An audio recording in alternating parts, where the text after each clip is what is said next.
नमस्कार दोस्तों, tax of things के यूट्यूब चैनल पर आप सबका स्वागत है। तो गवर्नमेंट ऑफ इंडिया ने नोटिफिकेशन नंबर 26/2022 अब इशू कर दिया है।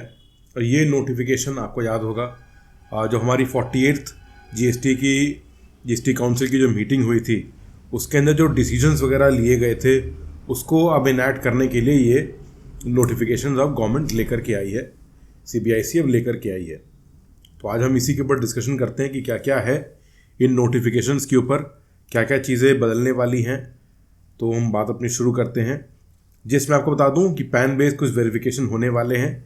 ये आपके रजिस्ट्रेशन से इफ़ेक्ट करेगा। आपको जो रजिस्ट्रेशन आपके होते हैं जीएसटी के अंदर, उसके अंदर जो चेंजेस आएंगे वो आएंगे। पैन बेस्ड वेरिफिकेशन होने वाला है, आधार बेस्ड ऑथेंटिकेशन होगा, इसके बारे में हम बात करेंगे आपसे आज। ITC रिवर्सल के बारे में भी कुछ बात करेंगे। गवर्नमेंट ने ऐसी कुछ हमें चीज़ें बताई हैं ITC रिवर्सल के ऊपर, उसके बारे में डिस्कस करेंगे। जो ई-कॉमर्स ऑपरेटर है उसकी इनवॉइस को लेकर के कुछ डिस्कशंस करेंगे हम लोग, क्योंकि उसकी इनवॉइस जो है उसको कुछ बदलेंगे, गवर्नमेंट ने हमें बताया है। और DRC 01B जो एक नया फॉर्म ये लेकर के आ रहे हैं, उसके बारे में भी हम डिस्कशन करेंगे आज के सेशन में। तो चलिए अपना सेशन हम शुरू करते हैं। बात हमारी पसंद आती हो, कंटेंट अच्छा लगता हो तो ज़रूर से लाइक, शेयर और सब्सक्राइब कर लीजिएगा, इसी से हमको मोटिवेशन मिलता है। तो चलिए अपनी बात शुरू करते हैं। स्क्रीन्स पर अब आपके है ये फॉर्म, आप देख रहे हैं 26/2022 ये नोटिफिकेशन आया है। तो सबसे पहली हमने बात आपसे कही थी कि कुछ वेरिफिकेशन और रजिस्ट्रेशन को लेकर के जो चेंजेस आ रहे हैं वो अब यहाँ पर है। आप देख सकते हैं जो साफ साफ बात कही गई है अब, कि जो मोबाइल नंबर और ईमेल एड्रेस है जो यहाँ पर लिखा गया है उसको अब ये ओमिट कर देंगे। ओमिट का मतलब अब उसको ये हटा देंगे वहाँ पर, और क्या लेकर के आएंगे उसकी जगह पर। यहाँ पर ये कह रहे हैं कि जो डायरेक्ट टैक्सेस के अंदर जो आपने मोबाइल नंबर और ईमेल एड्रेस दे रखा है, जो पैन के डेटाबेस में या इनकम टैक्स की डेटाबेस पर जो आपका ईमेल एड्रेस और मोबाइल नंबर वहाँ पर चढ़ा होगा इनकम टैक्स के लॉगिन के ऊपर, अब उसी के ऊपर आपको OTP वगैरह मिलेगा, वहीं से आप वेरीफाई करेंगे।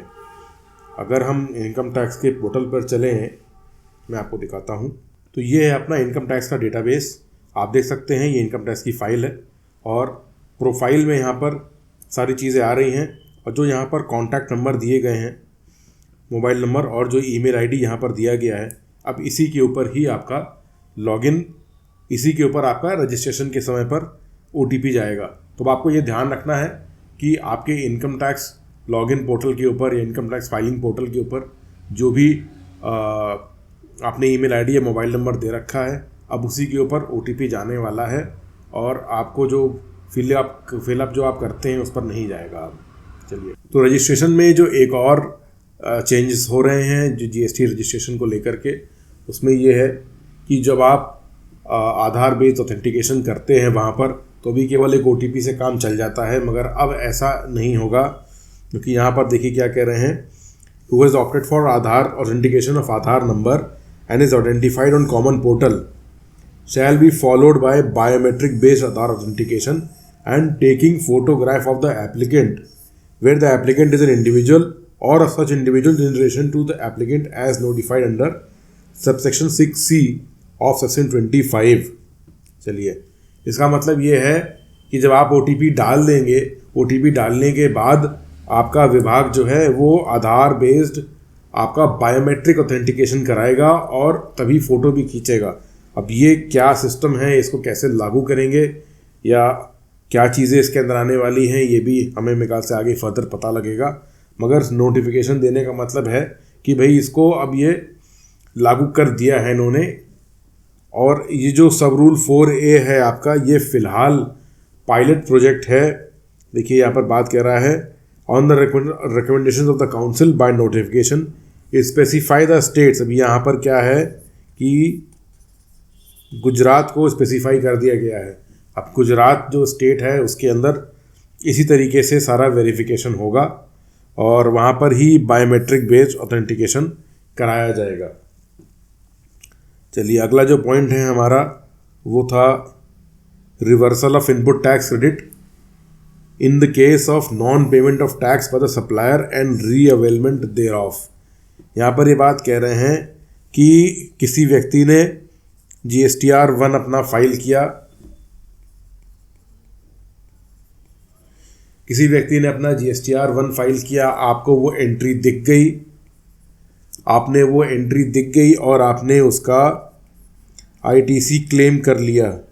मगर ये जो व्यक्ति है, सपोज A ने अपना GSTR 1 फाइल किया था और B ने ITC क्लेम करी थी, तो अगर A अपना 3B फाइल नहीं कर पा रहा है या उसने ये फाइल नहीं किया है 3B, तो आपको किसको, B को ऐसी कंडीशंस के अंदर अपनी ITC को रिवर्स करना होगा। यहाँ पर कुछ ऐसी बातें निकल के आ रही हैं और ये रूल 37A अब डाल दिया गया है इसके अंदर। तो अब ऐसी कंडीशंस में ITC आपको रिवर्स करनी पड़ेगी। क्या है इसके अंदर में हम पढ़ते हैं, डिस्कस करते हैं। वही बात कह रहा है, where the input tax credit has been availed by the registered person in form GSTR 3 for a tax period. जो इम्पोर्टेंट बात है यहाँ पर, has not been furnished by such supplier till the 30th day of September following the end of the financial year in which the input tax credit in respect of such invoice or debit note has been availed। मतलब कि आपने 3B अपना file नहीं किया, आपने 3B next सितंबर या next नवंबर तक अगर फाइल नहीं किया हुआ है, तब जाकर के वो रिवर्सल आपको मिलेगा।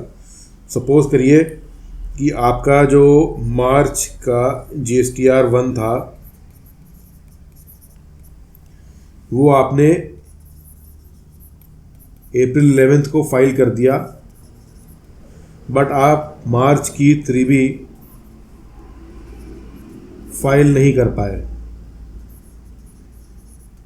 अब आप मार्च की 3B अपनी फाइल नहीं कर पाए हैं, फिर क्या होगा, जो आपका सप्लायर है, जो आपका परचेज़र है B, ये हम बात कर रहे हैं A के लिए, और B क्या करेगा, वो देखेगा कि 30th नवंबर, क्योंकि अपडेट 30th नवंबर है, 30th नवंबर तक अगर यहाँ पर ये 3B A फाइल नहीं करता है,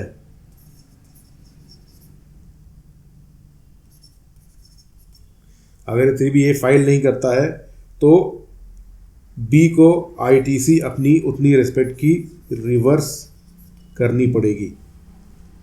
चलिए एक बात और है, provided that where the said amount of input tax credit is not reverse by the registered person in form 3B on or before 30th day of November following the end of the financial year during which such input tax credit has been availed, such amount shall be payable by the said person along with interest।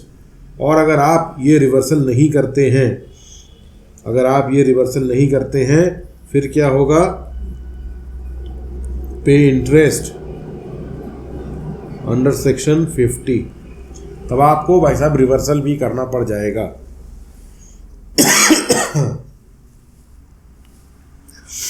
और इसके बाद ये बात कही गई कि जब A अपना 3B फाइल कर देगा, तब आप क्या कर सकते हैं, इस ITC को आप क्या करेंगे, रीक्लेम कर लेंगे। चलिए ई कॉमर्स ऑपरेटर के लिए देखिए एक बात कही गई है, ऐसे ई कॉमर्स ऑपरेटर जो क्या करते हैं, सप्लाई देते हैं online information and database access और retrieval services to a recipient who is unregistered irrespective of the value of such supply। आपका ई कॉमर्स ऑपरेटर है, वो सप्लाई करता है एक सर्विस, कौन सी, ये वाली online information and database access और रिट्रीवल सर्विसेज। किसको देगा, अनरजिस्टर्ड पर्सन को देगा, irrespective of value of such supply. कितनी ही रुपीज़ की वो वैल्यू, 1 रुपये की भी हो चाहे 1 करोड़ रुपए की हो, क्या करेगा, जो टैक्स इनवॉइस वो इशू करेगा रजिस्टर्ड पर्सन, जो ई कॉमर्स ऑपरेटर जो टैक्स इनवॉइस इशू करेगा, उसमें name address of the recipient होना ही चाहिए, पिन कोड होना ही चाहिए, स्टेट पूरा पता होना ही चाहिए, और इसको माना जाएगा कि रेसिपिएंट का वही एड्रेस है जो ई कॉमर्स ऑपरेटर ने अपने पास नोट करके रखा है।